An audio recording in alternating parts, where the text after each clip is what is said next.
Okay so आज का जो टॉपिक है वो लीनियर इक्वेशन है, सिंपल इक्वेशन है।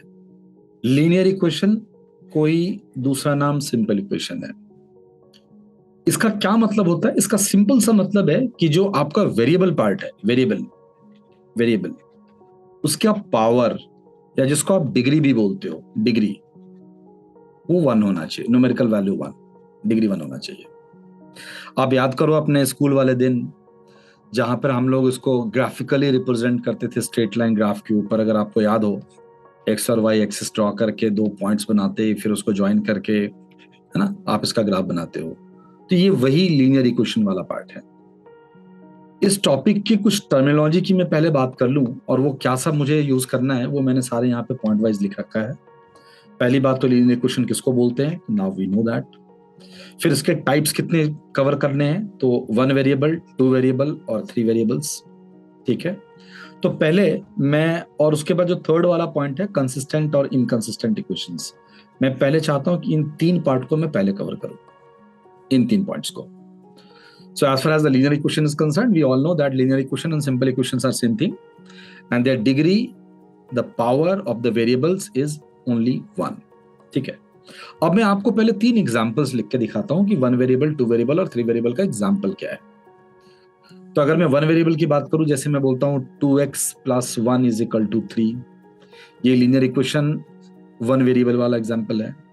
अगर मैं लीनियर इक्वेशन 2 वेरिएबल का एग्जांपल दिखाऊं तो 2x + 3y = लेट्स से 10, और लीनियर इक्वेशन 3 वेरिएबल्स हो तो x + y + z, कुछ भी लिख सकते हो आप, कुछ भी लिख सकते हो। Let's say this is 20। तो ये सिर्फ एग्जांपल है, मैंने अभी कोई वैल्यू चेक नहीं करा। नॉर्मली क्या होता है कि बच्चों का ये मानना है कि जितने वेरिएबल्स होते हैं उतने ही आपको इक्वेशंस भी चाहिए। जैसे फॉर एग्जांपल, अगर मैं बोलूं कि this is only one equation and I have 2x + 1 = 3, so there is one variable, so one equation is sufficient. Of course it is sufficient. So 2x we can write 2, so x की value 1 हो गया जी solve. तो आप जो मानते हो वो बिल्कुल सही है। अगर मैं सेकंड वाला इक्वेशन की बात करूं, 2x + 3y = 10, और बच्चे से अगर मैं पूछूं कि आप बता दो x और y का क्या वैल्यू है, तो बच्चे बोलते हैं सर इसके इनफाइनाइट नंबर ऑफ सॉल्यूशंस है। बिल्कुल सही बात है सर, सॉल्व नहीं होगा। क्यों नहीं होगा सर? दो इक्वेशन चाहिए, यहाँ पे दो वेरिएबल है, एक इक्वेशन गिवन है, तो आप x को y के टर्म्स में लिख सकते हो और y को x के टर्म्स में लिख सकते हो। ठीक है, मैं पूछता हूँ अच्छा आपको क्या चाहिए? सर एक इक्वेशन और दे दो, ये क्वेश्चन सॉल्व हो जाएगा। ठीक है जी, चलिए मैं आपको एक इक्वेशन और दे रहा हूँ, ठीक है ना। सो मेरा सेकेंड इक्वेशन रहेगा 3x + 4.5y = 15. Now we have two equation and two variable. Suggestion मेरा ये है कि आप इस वीडियो को यहीं पॉज करो और चेक करो, सॉल्व करके देखो कि क्या आंसर है। जब मैं क्लास में बच्चों को बोलता हूँ क्या ये सॉल्व हो जाएगा, तो now this is, sir now 2 equation, 2 variable है सर, आराम से सॉल्व कर देंगे, हो जाएगा, बस आप 1 मिनट का टाइम दो। मैं कहता हूँ ठीक है यार, ले लो टाइम। बट जब वो सॉल्व करने की कोशिश करते हैं तब उनको जाके पता चलता है कि इस क्वेश्चन में एक्चुअली ट्रैप क्या है। उन्हें पहले लगा कि 2 इक्वेशन 2 वेरिएबल आराम से सॉल्व हो जाएगा, बट जब उसको कोशिश करते हैं सॉल्व करने के लिए, वो उनसे सॉल्व नहीं होता है। ठीक है, तो इसीलिए यहां पर हम लोग कुछ एक बेसिक रूल्स अपने लिए लिख लें। नॉर्मली क्या होता है कि अगर आप इक्वेशन, सिंपल इक्वेशन 2 वेरिएबल्स को रिप्रेजेंट करना चाहते हो, तो ये एक अच्छा अप्रोच है रिप्रेजेंट करने के लिए। a1x + b1y = c1, a2x + b2y = c2। ये इक्वेशन मेरा फर्स्ट है और ये मेरा सेकंड इक्वेशन है। फ्रेंड, अगर मैं इसको इसके साथ कंपेयर करूं तो बेसिकली मैं ये बोल रहा हूं कि a1 की वैल्यू 2 है, a2 की वैल्यू 3 है। So is the case of b1 and b2, that is 3 and 4.5 respectively. c1 is 10 and c2 = 15। ठीक है, तो आप रूल लिख लो, और तीन बहुत ही बेसिक रूल हैं इसके, और सबको पता है ये रूल, मालूम है। ये रूल आप हमेशा ध्यान में रखना, और इसको देख के ही हम आगे डिसाइड करेंगे ये क्वेश्चन सॉल्व करना है या नहीं करना है। ठीक है, मैं कुछ चीज आपको 3 वेरिएबल्स के बारे में ही बताऊंगा, और अगर आपने 2 वेरिएबल और 3 वेरिएबल्स पे एक अच्छे से कमांड बना लेते हो सॉल्व करने के लिए, believe me you can easily solve questions involving 4 variables, 5 variables and number of variables, you can do it. ठीक है, तो पहला कंडीशन ये बोलता है कि if a1/a2 is not equal to b1/b2। क्या मतलब है? जो x का कॉफिशिएंट का रेशियो है वो y के कॉफिशिएंट के रेशियो के बराबर नहीं है, ये लिखा है मैंने। तो इसका कंक्लूजन ये है कि इसके यूनिक सॉल्यूशन आएंगे। यूनिक सॉल्यूशन दोस्त, यूनिक सॉल्यूशन का मतलब होता है वन सॉल्यूशन, यूनिक का मतलब होता है वन, सो वन सॉल्यूशन। कहने का मतलब मेरा है कि यहां पर x और y के दोनों के एक एक वैल्यू आएंगे, ठीक है।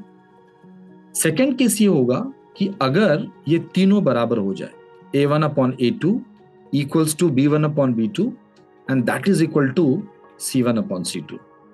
तो फ्रेंड इसको बोलते हैं मेनी सॉल्यूशंस, मेनी सॉल्यूशन, या इसको आप इनफाइनाइट नंबर ऑफ सॉल्यूशन भी बोल सकते हो, इनफाइनाइट सॉल्यूशंस। और एक केस 3, थर्ड वाला case, what if a1/a2 is equal to b1/b2 and that is not equal to c1/c2। अगर ये वाला कंडीशन आ जाए तो इसका कंक्लूजन होएगा नो सॉल्यूशन, नो सॉल्यूशन, इसके कोई सॉल्यूशन नहीं आएंगे। मैं आपको थोड़ा, अगर मैं पीछे लेके चलूं, क्लास 10th कॉन्सेप्ट आप कह सकते हो, क्योंकि अब सारे बच्चों ने ये कॉन्सेप्ट कर रखा है वहां पे। अगर आपको याद हो, सॉल्व ग्राफिकली, तो ग्राफ के थ्रू हम लोग वहां पे क्वेश्चन सॉल्व करते हैं, ठीक है ना। और दो इक्वेशन कुछ ऐसा स्ट्रेट लाइन आ गया, एक स्ट्रेट लाइन ऐसा आ गया, दूसरा स्ट्रेट लाइन ये ड्रॉ करके आ गया, और यहां पर जो इंटरसेक्शन वाला पॉइंट है आप यहां से परपेंडिकुलर ड्रॉ करते थे। ये हमारा x की वैल्यू है और ये हमारा y की वैल्यू है, तो एक्स वाई। ये वाला जो कंडीशन है, दो स्ट्रेट लाइन एक पॉइंट पे कट हो रहा है, वो ये कंडीशन है। जब a1/a2 is not equal to b1/b2 होगा, दोनों स्ट्रेट लाइन सिर्फ एक पॉइंट पे टच करेंगे, ठीक। तो ये मेरा केस नंबर 1 है। केस 2, अगर इसका आप ग्राफिकली इसको रिप्रेजेंट करोगे, infinite number of solution, many solutions are there. पता है इसमें क्या होगा? इसमें एक स्ट्रेट लाइन, लेट्स से अगर ये स्ट्रेट लाइन है, तो दूसरा जो लाइन आप ड्रॉ करोगे, जो ग्राफ ड्रॉ करोगे, ये ठीक इसके ऊपर आएगा, इसके ऊपर आएगा, इसके ओवरलैप होगा। So two straight lines is actually, if they are the two overlapping straight lines are there, so these two lines are intersecting each other with infinite number of points। इसीलिए इसके हम लोग क्या बोलते हैं? infinite number of solutions बोलते हैं। this is infinite number of solutions, ठीक है। थर्ड वाला केस नो सॉल्यूशन का है। अगर आप इसको ग्राफ से रिप्रेजेंट करना चाहोगे तो ये कुछ आपको ऐसा दिखेगा, एक लाइन ये रिप्रेजेंट होगा, दूसरा लाइन ये रिप्रेजेंट होगा। Two parallel lines, they are not intersecting each other at any point, at any common point। यहां पर दोनों में कोई भी एक पॉइंट कॉमन नहीं है, तो इन दोनों के बीच में कोई भी नंबर ऐसा नहीं होगा जो दोनों इक्वेशन को सैटिस्फाई करेगा, तो इसको आप बोलते हैं नो सॉल्यूशन। पहला वाला वन सॉल्यूशन, ये दूसरा वाला इनफाइनाइट मेनी सॉल्यूशंस, और ये तीसरा वाला क्या होगा? No solution. This is one solution, this is infinite solutions, and this is what? No solution. तो ये हमारा ग्राफिकल प्रेजेंटेशन है, ठीक है। तो अभी तक मुझे ये मालूम है कि लीनियर इक्वेशन क्या है। लीनियर इक्वेशन 1 वेरिएबल, 2 वेरिएबल और 3 वेरिएबल को एग्जाम्पल वाइज कैसे लिखते हैं ये मुझे पता है। लीनियर इक्वेशन 1 वेरिएबल सॉल्व करना मुझे आता है। 2 और 3 वेरिएबल्स का सॉल्व करना अभी हमने नहीं सीखा है, अभी तक हमने इसके ऊपर कोई डिस्कशन नहीं की है, ठीक है। आपको मैं सिर्फ ये दिखा रहा था कि ग्राफ से आप इसको कैसे रिप्रेजेंट करते हो, ठीक है, ओके। अब जो मेरा थर्ड वाला पॉइंट है, कंसिस्टेंट एंड इनकंसिस्टेंट, इसके बारे में आपको दो बातें मैं सिखा देता हूं। देखो, जब भी कोई इक्वेशन का एक सॉल्यूशन हो या एक से ज्यादा सॉल्यूशन हो, बेसिकली मैं केस 1 और केस 2 की बात कर रहा हूं। केस 1 में आप देखेंगे तो सिर्फ एक सॉल्यूशन की बात हो रही है, यूनिक सॉल्यूशन, और केस 2 की अगर बात करोगे तो मेनी नंबर ऑफ सॉल्यूशंस है, इनफाइनाइट नंबर ऑफ सॉल्यूशन है। तो इस कंडीशन को आप बोलते हो कंसिस्टेंट सिस्टम ऑफ इक्वेशन। क्या बोलते हैं? Consistent system of equation. तो आप नोट कर लो, consistent system of equation means at least one solution. और जहां इनकंसिस्टेंट वाला पॉइंट है ना, जब आप नो सॉल्यूशन की बात करते हो, ये इनकंसिस्टेंट सिस्टम ऑफ इक्वेशन इसको बोलेंगे आप, तो फर्स्ट, सेकंड और थर्ड पॉइंट क्या है ये मैंने डिस्कस कर लिया है। अब सवाल ये है कि टू इक्वेशंस और कोई भी लीनियर इक्वेशन जिसमें 2 वेरिएबल्स हो और 3 वेरिएबल्स हो, बेसिकली 2 और 3 वेरिएबल्स की बात कर रहा हूं मैं, इसको आप सॉल्व कैसे करोगे, अब इसकी बातें करते हैं। ठीक है, आइए मैं सबसे पहले एक छोटा सा क्वेश्चन आपको दिखाता हूं और उसके बाद इसको सॉल्व करना भी आपको सिखाता हूं। ठीक है, जस्ट अ सेकेंड।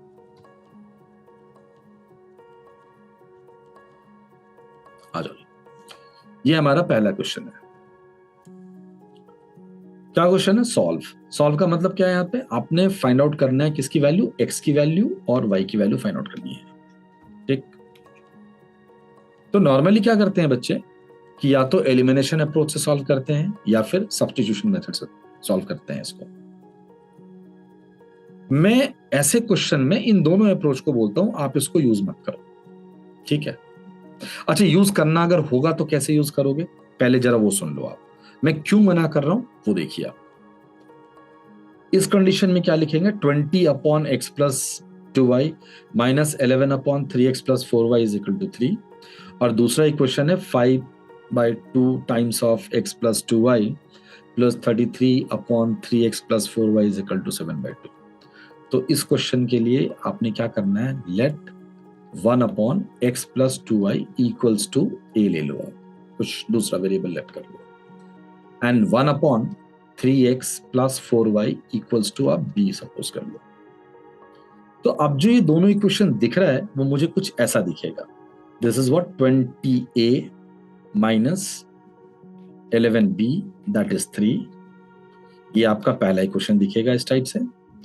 और जो सेकंड वाला इक्वेशन है वो 5/2a plus 33b that is what 7/2। ये दो इक्वेशन है। अब इन दोनों इक्वेशन को आप सॉल्व करेंगे, ए की कुछ वैल्यू आएगी, बी की भी कुछ वैल्यू आएगी। अब ए और बी को आप किसके इक्वेट करोगे, 1 upon x plus 2a and 1 upon 3x plus 1 upon x plus 2y, आप उसको a के साथ इक्वेट करोगे, और 1 अपॉन 3x प्लस 4y आप उसको b के वैल्यू के साथ इक्वेट करोगे। सो मैं ये बोल रहा हूं कि इस इक्वेशन को सॉल्व करने के बाद मेरा आंसर नहीं आया, एक बार फर्दर मुझे लीनियर इक्वेशन 2 वेरिएबल में जाना होगा और फिर उसको जब सॉल्व करेंगे तो x और y की वैल्यू आएगी। तो मुझे ये काम नहीं करना, मुझे आता है करना बट इसमें काफी कुछ टाइम लगता है, इसलिए इस क्वेश्चन को आप ऐसे सॉल्व नहीं करेंगे। फिर कैसे करेंगे, इस इक्वेशन के बाद 4 ऑप्शंस आपके गिवन है। तो चलो मैं इसको रब कर रहा हूं, ये 4 ऑप्शंस गिवन है। इन चारों ऑप्शंस को मैं एलिमिनेट कर सकता हूं, मैं वैल्यू डायरेक्टली यहां से सब्स्टिट्यूट करूंगा। यहां पर x की वैल्यू 3 और y की वैल्यू 1 है। अगर मैंने इसके अंदर सब्स्टिट्यूट करा और वो वैल्यू अगर 3 आ गई, तभी मेरा इंटरेस्ट होगा कि मैं इसको यहां पर भी सेकंड वाले इक्वेशन में चेक करूं। अगर दोनों पार्ट को सेटिस्फाई कर रहा है तो ये मेरा आंसर होगा, और ऐसा अगर नहीं हुआ तो मैं नेक्स्ट वाले पे आ जाऊंगा। तो एक बार देखते हैं कि x इज इक्वल टू 3 और y is equal to 1 put करने पे क्या होगा। डेफिनेटली ये 20 होगा, न्यूमरेटर में तो कोई वेरिएबल तो है नहीं, नीचे x की वैल्यू 3 और यहां पे आप क्या लिखेंगे, 2 into 1 minus 11 upon 3 into 3 plus 4 into 1। ये मैं फर्स्ट वाला जो ऑप्शन है x is equal to 3 and y is equal to 1, मैं उसको चेक कर रहा हूं। और मेरा टारगेट होगा कि अगर, और मुझे ये चेक करना है कि ये 3 के बराबर है या नहीं है। इस नंबर को आप क्या लिख सकते हैं, 20 whole upon 3 plus 2 is 5 minus 11 upon 9 plus 4 that is what 13। ये नंबर आ गया 4 माइनस 11/13। इसके राइट हैंड साइड में लिखा है 3 जो इसके बराबर नहीं है, that is obviously not equal to 3। क्यों? क्योंकि जो लेफ्ट हैंड साइड वाला नंबर आ जाएगा वो आ जाएगा 52 minus 11 divide by 13, so that is what 41 divide by 13 which is not equal to 3। तो x इज इक्वल टू 3 और y इज इक्वल टू 1, तो पहले इक्वेशन जो पहला पार्ट है इक्वेशन का उसको सेटिस्फाई नहीं कर रहा है, इसीलिए हम अपना टाइम वेस्ट ना करते हुए हम सेकंड वाले पार्ट को चेक नहीं करेंगे। ठीक है, अब आप आ जाओ सेकंड ऑप्शन में। सेकंड ऑप्शन में क्या लिखा है, x is equal to 1, y is equal to 2। और अगर एक बार आपको ये बात समझ आ रही है कि मैं कैसे इसको एलिमिनेट कर रहा हूं, तो मैं इतना ना लिख के थोड़ा कम भी लिख सकता हूं, अपना टाइम भी यहाँ पे सेव कर सकते हैं। आप x की वैल्यू 1 और y की वैल्यू अगर 2 डालें इस पहले वाले पार्ट में, तो मैं डायरेक्टली इसको लिख सकता हूं 20 होल अपॉन x की वैल्यू 1, y की वैल्यू 2, 1 प्लस 4 इज 5। मैं डायरेक्टली लिख रहा हूं इस तरह से, माइनस 11 अपॉन 3x। तो 3x की वैल्यू कितनी आ जाएगी 3, और 4y इसका मतलब है 8। This number is what 4 minus 1 that is 3। ये नंबर 3 तो आ गया। अच्छा, इसका ये मतलब नहीं होता कि आप इसको टिक कर दो इस आंसर को, नहीं, ऐसा नहीं है। अब आपको इसके सेकंड वाले पार्ट में आना है, और सेकंड वाले पार्ट में क्या चेक करेंगे, फिर से वही वैल्यू डालोगे आप, x की वैल्यू 1 और y की वैल्यू 2। अगर मैं सेकंड पार्ट को चेक करूं, देखो क्या आता है, 5 अपॉन ट्वाइस ऑफ x का वैल्यू 1 और y का वैल्यू 2, तो 1 plus 4 is this 5 plus 33 times 33 upon 3x plus 4y। Already 3x plus 4y यहाँ पे है, मैंने ये वैल्यू ऑलरेडी यहाँ पे चेक कर रखा है, और ये वैल्यू कितना है हमारा 11 है। इस नंबर को आप क्या लिखेंगे, हाफ, ये 5 से 5 कैंसिल है, half plus 3 and that is what 7/2, 7/2 ये नंबर। तो x की वैल्यू 1 और y का वैल्यू 2, इन ये जो नंबर है x का और y का वैल्यू, ये दोनों कंडीशन, ये दोनों इक्वेशन को सैटिस्फाई हो रहा है, तो इसलिए हम क्या बोलेंगे, ये हमारा फाइनल आंसर है। तो इस क्वेश्चन का आंसर है सेकंड पार्ट। ठीक है, चलिए अब मैं आपको एक छोटा सा एक दूसरा एग्जांपल दिखा रहा हूं, एक दूसरा क्वेश्चन दिखा रहा हूं। सेकंड क्वेश्चन, नेक्स्ट वाला, ये देखिए, find the value of x and y। फिर से x एंड y, ये मैं बोल रहा हूं इक्वेशन नंबर 1, ये मैं बोल रहा हूं इक्वेशन नंबर 2। ये दोनों नंबर अगर आप सब्स्टिट्यूशन मेथड यूज करो या फिर एलिमिनेशन अप्रोच यूज करो, दोनों में काफी कुछ कैलकुलेट करना होगा। एक चीज आप जरा गौर से देखिए, 289 यहां लिखा है, x का कॉफिशिएंट है, ये y का कॉफिशिएंट 289 यहां पे दिख रहा है, और 311 x का कॉफिशिएंट है सेकंड इक्वेशन में, और 311 आपका y का कॉफिशिएंट है फर्स्ट इक्वेशन में। जब कभी भी इस टाइप से इक्वेशन दिखे, इसके लिए एक बहुत सिंपल सा रूल है कि एक बार इन दोनों इक्वेशन को आप ऐड कर दो, एक बार सब्ट्रैक्ट कर दो, और देखो ऐड और सब्ट्रैक्ट करने के बाद इक्वेशन कैसा दिखता है आपको। चलिए, सो फर्स्ट केस में ले रहा हूं इक्वेशन 1 प्लस इक्वेशन 2। अगर आप इसको ऐड करोगे दोनों नंबर को, ये आएगा 600x plus 311 plus 289 that is again 600y, और इसको अगर आप ऐड करते हैं तो कितना आ गया 1800। सो x प्लस y की जो वैल्यू है वो हमारी आ गई 3। और देखो ये कितना सिंपल एक छोटा सा इक्वेशन दिखता है, कहाँ 289 311 इसके कॉफिशिएंट्स थे x और y के, और इस बार x प्लस वाई सिंपली 3 दिख रहा है। ये मेरा थर्ड इक्वेशन है। सेकेंड टाइम क्या करोगे आप पहले इक्वेशन में से दूसरे इक्वेशन को माइनस कर लोगे, या सेकेंड में से फर्स्ट को माइनस करो, कोई फर्क नहीं पड़ता, दोनों में से आप कुछ भी कर सकते हो। तो अगर मैं माइनस करता हूं तो ये वैल्यू आ गई -22x plus 22y that is equal to what 22। अगर मैं 22 कॉमन लेके यहां से हटा दूं तो ये मेरा नंबर आ जाएगा -x plus y equals to 1 आ गया, और ये इक्वेशन नंबर 4 है। मैंने सिर्फ 22 कॉमन लेके कैंसिल करा है, नेगेटिव वाला साइन मैंने एज इट इज इसको ऐसे रखा है। अब मेरे लिए क्वेश्चन नंबर इक्वेशन 3 और 4 है। अगर आप 3 और 4 पे देखें तो यहां से x और y निकालना इसके कंपैरिजन में बहुत ही सिंपल है। यस, तो इसको एक बार आप ऐड कर लें, एक बार माइनस कर लें, आप जैसे सॉल्व करना चाहते हैं वैसे सॉल्व कर लीजिए। ये लीनियर इक्वेशन का बहुत ही बेसिक सा क्वेश्चन बन गया। तो अगर आप इसको फिर से ऐड करते हो इक्वेशन 3 और 4 को, x कैंसिल, 2y की वैल्यू 4 आ गई, y का वैल्यू 4/2 दैट इज 2, y का वैल्यू 2। और अगर y का वैल्यू 2 आ गया तो या तो आप थर्ड इक्वेशन में सब्स्टिट्यूट करो या फिर फोर्थ में इक्वेशन में सब्स्टिट्यूट करो, कहीं से भी आप चेक करके देख लो x का वैल्यू 1। तो x का वैल्यू 1 और y का वैल्यू 2, ये आपका इसका फाइनल आंसर है। ठीक है, आई थिंक ये पहला दोनों क्वेश्चन जो वर्ड प्रॉब्लम नहीं था, सिंपली एक इक्वेशन के फॉर्मेट में लिखा है और आपको उसको सॉल्व करना था। ठीक है, तो ये मैंने आपको करके दिखाया। चलिए अब मैं एक नेक्स्ट क्वेश्चन दिखाता हूं मैं आपको, जो एक वर्ड प्रॉब्लम है। ठीक है, ये देखिए, कुछ ऐसा क्वेश्चन कई बार एग्जाम्स में आपने देखे भी होंगे। ये कुछ इस टाइप से इक्वेशन वाले क्वेश्चन आते हैं, वर्ड प्रॉब्लम। मुझे एक प्रीवियस ईयर कैट क्वेश्चन याद है, कुछ ऐसा ही वो दिखने में था, क्वेश्चन था। क्या लिखा है जरा पढ़ के देखते हैं। 4 friends A, B, C and D go for shopping. They want to buy a bag of rupees 6,000. ठीक है, they decided to pool their money in this way. A says I will pay half of the amount of what other 3 friends pay. B says I will pay 1/3 of the other 3 friends. And C says my contribution is 1/4 of the other 3 friends. Find the amount of D. ये question है। अच्छा, पहले इसने क्या लिखा है जरा मैं उसकी बात कर लेता हूं पहले। सो 4 friends A plus B plus C plus D। मेरा अजम्पशन ये है कि A के पास A अमाउंट था, B के पास B अमाउंट है, so is the C and D, and that total amount is what? 6,000 rupees. This is the first equation. They decided to pool their money in this way. क्या ऐसे वो pool कर रहे हैं money अपना, कैसे जुगाड़ कर रहे हैं वो, ये देखिए।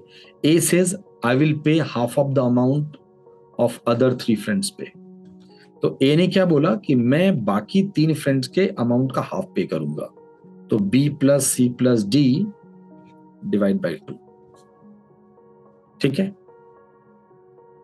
B ने क्या बोला, और ये हमारा सेकेंड वाला पार्ट है। This is what second equation. Second equation, what B says, I will pay 1/3 of the other 3 friends. तो B के लिए अदर 3 फ्रेंड्स कौन से हैं? A plus C plus D, ये इसका 1/3 देगा। This is my third equation. What about D? What about C? C ने क्या बोला? C ने बोला, C says my contribution is 1/4 of the other 3 friends. तो C का contribution क्या? 1/4 other 3 friends. C के लिए other 3 friends कौन से हैं? A plus B plus D, और इसका ये 1/4 देगा, and that is what? Equation number 4. Finally, this question says find the amount of D. तो D ने कितने पैसे पे किए, ये क्वेश्चन है। देखो फ्रेंड, मैंने कई बार ऐसे क्वेश्चंस को देखते हैं कि बच्चे क्या करते हैं कि पहले वो इसमें मल्टीप्लाई करा, क्रॉस मल्टीप्लाई, फिर उसकी वैल्यू डाली, कुछ इस टाइप से क्वेश्चन किया। ठीक है, आप ये सब कुछ कर सकते हो, ये बहुत ही बेसिक सा क्वेश्चन है, और धीरे धीरे इस लेक्चर में मैं धीरे धीरे क्वेश्चन का डिफिकल्टी लेवल को रेज करूंगा। अभी तो मैंने सिर्फ वैसे क्वेश्चन लिए हैं जिसमें या तो डायरेक्टली आप सॉल्व कर सकते हो, जैसे फर्स्ट और सेकंड वाला एग्जाम्पल मैंने आपको दिखाया। ये थर्ड वाला जो क्वेश्चन है, इसमें एक छोटा सा स्टेटमेंट गिवन है, जिसको आप आराम से स्टेटमेंट लिख दो, उसके बाद आपने सॉल्व करते हैं। ठीक है, मैं सजेस्ट ये करूंगा यहाँ पे सॉल्व करने के लिए कि आप थोड़ा सा अगर एक लॉजिकल वे में इसको सोचना स्टार्ट करें, तो देखिए B plus C plus D, अगर मैं बोलता हूं कि ये जो वैल्यू है वो 2x है, तो कैन आई से कि A की वैल्यू x होएगी, because A is paying half of the other 3 friends. तो अगर B C प्लस D का वैल्यू अगर 2x होगा, तो A का वैल्यू क्या होगा? x आएगा। और जो पहला कंडीशन ये बोलता है कि A plus B plus C plus D की वैल्यू 6,000 है, तो इस इंफॉर्मेशन को, इस इक्वेशन को अगर मैं यहाँ पे डालूं, या आप ऐसे कह लो कि A की वैल्यू x डाल दूं प्लस BCD की वैल्यू 2x डाल दूं, तो 3x का वैल्यू 6,000 आ गया, इससे हमारा x का वैल्यू आ गया, और x का वैल्यू क्या आ गया? 2,000। ये देखो 2,000। तो A ने कितना पे करा? 2,000 रुपया। क्या आप इसी अप्रोच से B और C को चेक कर सकते हो? बड़े आराम से हो सकता है, ये चेक करिए। अब B इज पेइंग 1/3, तो एक काम करते हैं, इस बार ACD को आप 3y लेट कर दो, तो B की वैल्यू क्या आएगी? y। फिर अगर इस क्वेश्चन की बात करें, B y है, A plus C plus D हमारा 3y है। सो बेसिकली मैं क्या बोल रहा हूं, y प्लस 3y की जो वैल्यू है ना, वो 4y आ गया, और 4y का वैल्यू कितना है? 6,000। सो y की वैल्यू कितनी आ गई? इट्स 1,500। तो y की वैल्यू B कितना पे कर रहा है? 1,500। ठीक है जी। A और B का क्या अमाउंट है वो हमने ड्राइव कर लिया यहां से। इसी अप्रोच को अगर आप सी के ऊपर भी अप्लाई करें तो बहुत इजीली आप सॉल्व कर सकते हो। ए प्लस बी प्लस डी, मैं बोलता हूं कि ये जो चारों नंबर, 3 नंबर है ना, इसकी वैल्यू है 4z, तो डेफिनेटली सी की वैल्यू क्या होगी, z होएगा। फिर से क्या होगा, z प्लस 4z की वैल्यू 5z, 5z की वैल्यू कितनी है 6000, what is z, 6000 divide by 5, what is that 1200। तो जो सी का कंट्रीब्यूशन है वो 1200 का है। तो अगर टोटल सम 6000 था और ए बी और सी का कंट्रीब्यूशन आ गया, तो क्या डी का कंट्रीब्यूशन नहीं आएगा। आप इन सबको ऐड करो, इन तीनों नंबर को अगर मैं ऐड कर रहा हूं, 00, 20, 15 एंड 12, 35 प्लस 12 47, 4700। टोटल अमाउंट कितने थे 6000। अगर 6000 से आपने 4700 को माइनस करा तो डी का कंट्रीब्यूशन आ गया। तो डी का कॉन्ट्रीब्यूशन कितना आ गया 6000 minus 4700, so final answer is 1300। तो डी का कंट्रीब्यूशन है 1300। यही आंसर है इस क्वेश्चन। सिंपल, बहुत ही बेसिक, आराम से सॉल्व कर दिया। ठीक है, चलिए अब एक नेक्स्ट क्वेश्चन में चलते हैं। अब इसके बाद जितने भी क्वेश्चन मैंने लिए वो सारे के सारे वर्ड प्रॉब्लम्स हैं, और जैसे मैंने बोला कि धीरे धीरे मैं सारे क्वेश्चंस में क्या करा है, उसकी डिफिकल्टी लेवल को मैंने ऊपर उठाया है। और अभी मैं सिर्फ बेसिक क्वेश्चन वो यूज कर रहा हूं जो नॉर्मली हम लोगों ने 9th-10th क्लासेस में ऐसे क्वेश्चन सॉल्व किए थे। हो सकता है कि मेरा सॉल्व करने का तरीका और आपके सॉल्व करने के तरीके में कुछ डिफरेंस हो, तो एक question can be solve by an number of method. Point ये है कि आंसर सही होने चाहिए और टाइम कम लगने चाहिए। हर एक वो क्वेश्चन जो मैं आपको स्लाइड पे दिखा रहा हूं, आप उसको पहले पॉज करो, खुद अपने आप सॉल्व करो और फिर मेरा अप्रोच देखो, ठीक है, और आप अपना अप्रोच से उसको कंपेयर करो। ठीक, चलिए अब आ जाते हैं हम लोग नेक्स्ट क्वेश्चन पे। एक दूसरा क्वेश्चन देखते हैं, ठीक है। ये देखिए, जब भी इस टाइप के क्वेश्चन आते हैं तो बच्चे कई बार कंफ्यूज होते हैं, दिक्कत होती है उनको। क्या दिक्कत होती है मैं आपको सॉल्व करने के साथ साथ बताऊंगा। The difference between the digits of A 2-digit number is 3। The difference between the digits of a 2-digit number is 3. Okay. The sum of the number and number formed by reversing a digit is 99. ठीक है. Find the 2-digit number. बढ़िया. सबसे पहली बात करें हम लोग 2-digit number. अगर मैं नोटेशन की बात करूं 2-digit नंबर, तो नोटेशन में हम ए बी लिख सकते हैं, और अगर मैं इक्वेशंस की बात करूं तो this is 10a plus B. ठीक है जी, बहुत सिंपल है। जैसे मैं एक छोटा सा एग्जांपल दे रहा हूं, मैं आपको एग्जांपल दे रहा हूं। एग्जांपल जैसे मान लीजिए मेरा 2-digit नंबर है 23, ये फॉर्मेट था ए बी का, ठीक है ना, a is equal to 2, b is equal to 3। But जब भी आपको इसको इक्वेशन के टर्म्स में लिखना होगा, so 23 can be written as 2 into 10, क्योंकि जो डिजिट 2 है वो टेंस प्लेस का डिजिट है, इसलिए उसको आपने 10 से मल्टीप्लाई किया है, और 3 हमारा यूनिट प्लेस का डिजिट है, तो एज इट इज उसको 3 रख लिया, या 3 इंटू 1 भी आप लिख सकते हो। तो इसी फॉर्मेट को अगर मैंने यहां पे देखा तो 10a प्लस बी, तो अगर ये मेरा पार्ट था ए बी, तो we can write what 10a plus b, ऐसे लिखते हैं आप। तो इक्वेशंस भी मेरे को मालूम है लिखना, और इसका फॉर्मेट भी लिखना मेरे को मालूम है। ठीक है जी। So difference of the digit, अब अगर 2-digit का नंबर है, इसका डिफरेंस ऑफ द डिजिट क्या होगा, तो मेरे लिए इसके लिए 2 केस पॉसिबल है, क्योंकि कहीं भी मेंशन नहीं है कि टेंस प्लेस का डिजिट बड़ा है या फिर यूनिट प्लेस का डिजिट बड़ा है। तो डिफरेंस ऑफ द डिजिट अगर 3 है, तो we can write a minus B is equal to 3, ये भी हो सकता है, या फिर b minus A is equal to 3, ये भी हो सकता है। ये दोनों केस पॉसिबल है। The sum of the number and the number formed by reversing the digit is 99.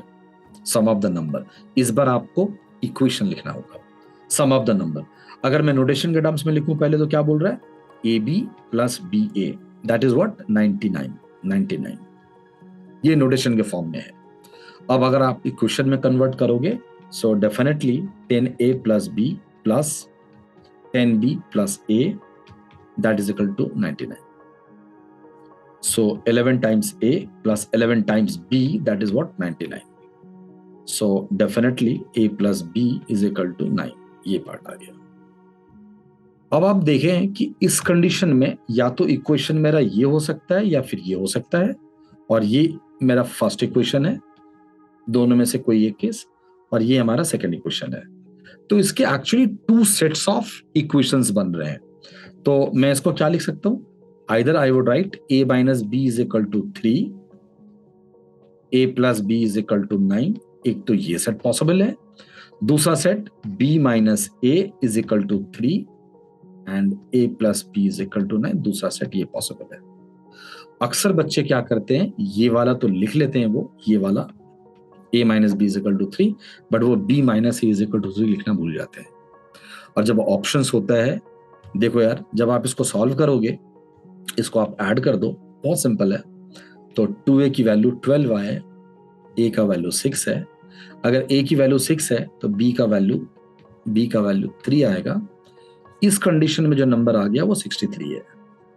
जब आप इसको यहां पे सॉल्व करेंगे तो इस बार a कैंसिल हो गया, 2b की वैल्यू 12 है, ठीक इसका उल्टा नंबर आएगा, b की वैल्यू 6 है, और अगर b की वैल्यू 6 है तो a का वैल्यू हमारा 3 आएगा, और यहां से जो मेरा नंबर है वो 36 है।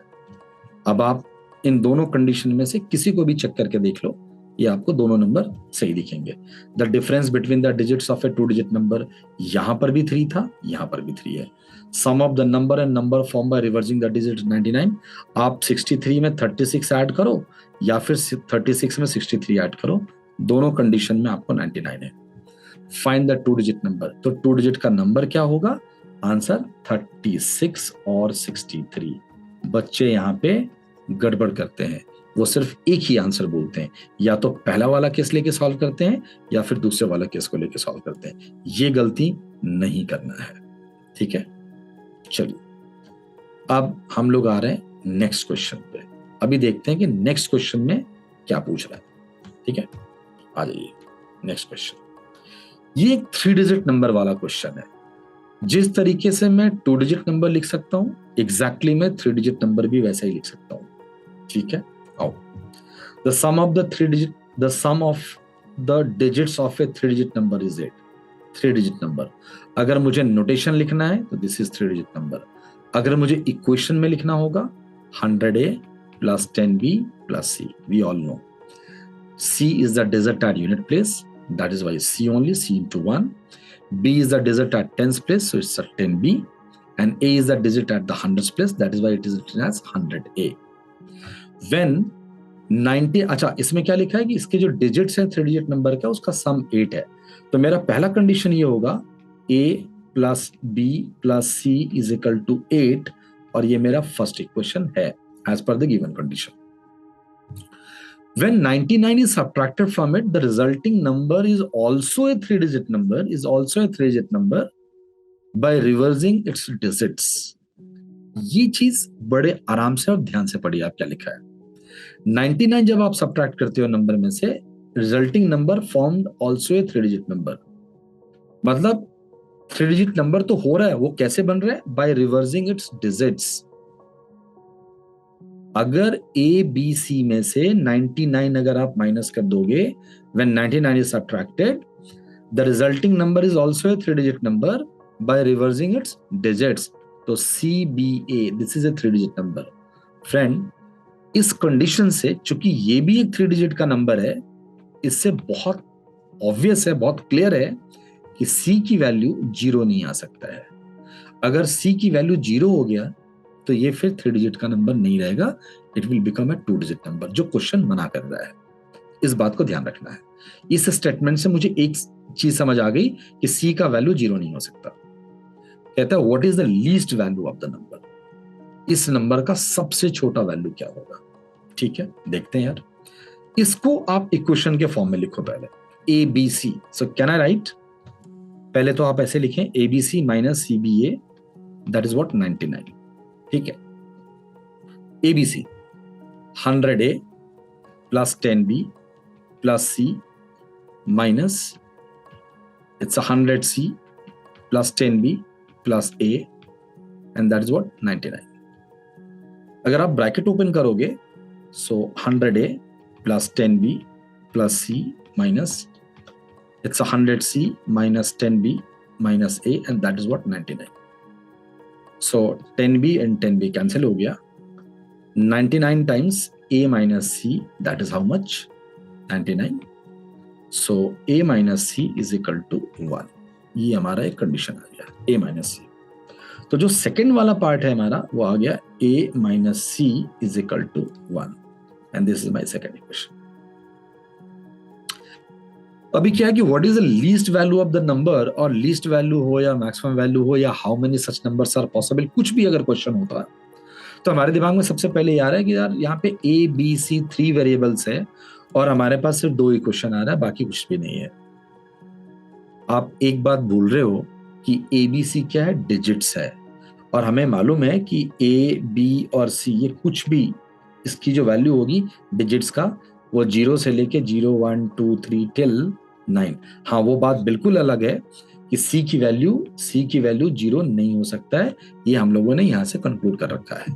ठीक है, तो ये जो कंडीशन है, ये कंडीशन भी एक इक्वेशन की तरह काम करेगा.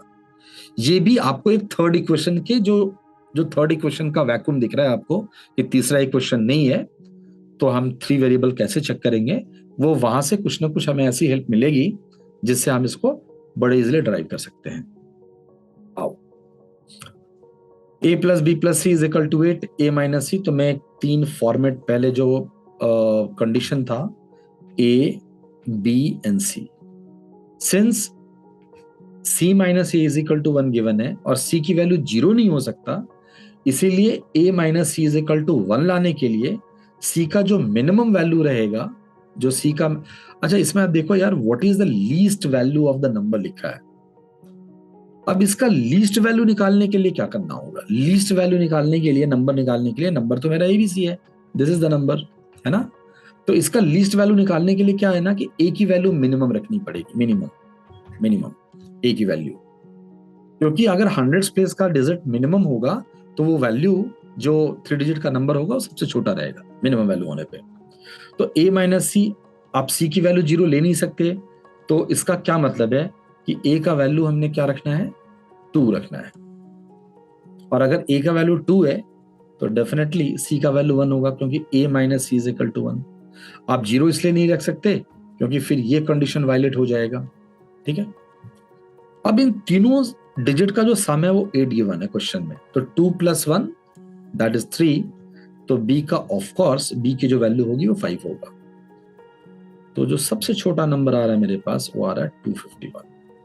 तो 251 सबसे छोटा नंबर है जो इन सारे कंडीशन को सेटिस्फाई कर रहा है. आप इनके डिजिट को ऐड करेंगे, 8 आ गया. आप 99 माइनस करोगे, देखो इसका, अगर आपने इसमें से 99 माइनस करा, आप देखिए 152 आ जाएगा. इसको चेक करके देख लो आप, ये सारे कंडीशन ट्रू हो रहे हैं. ये हमारा लिस्ट वैल्यू है. देखो, मैंने पीछे वीडियोस में भी मैंने आपसे कहा था कि जब आप वीडियो देखते हो तो मैं कुछ होमवर्क भी देता हूं, मैं कुछ क्वेश्चन भी आपसे पूछता हूं जो आप कमेंट सेक्शन में जाके आपने लिखना होता है. अगर इस क्वेश्चन में ये लिखा होता कि find the maximum value for, ये लिस्ट की जगह अगर ये मैक्सिमम नंबर होता तो क्या आप चेक कर सकते हैं, आई मीन टू से ABC का मैक्सिमम वैल्यू क्या होगा. इसको आप कमेंट सेक्शन में जाके लिखो. ठीक है, so this is all about the first part of the simple equation. आज सिर्फ इस वीडियो में यहीं तक. फ्रेंड्स, अगर आपको ये अच्छा लगा हो तो इस वीडियो को लाइक करो, इस चैनल को सब्सक्राइब करो, बेल आइकन को प्रेस करो, सो दैट आने वाले वीडियोस के सारे नोटिफिकेशन आपको टाइम से मिलते रहेंगे. That's all. Thank you for watching.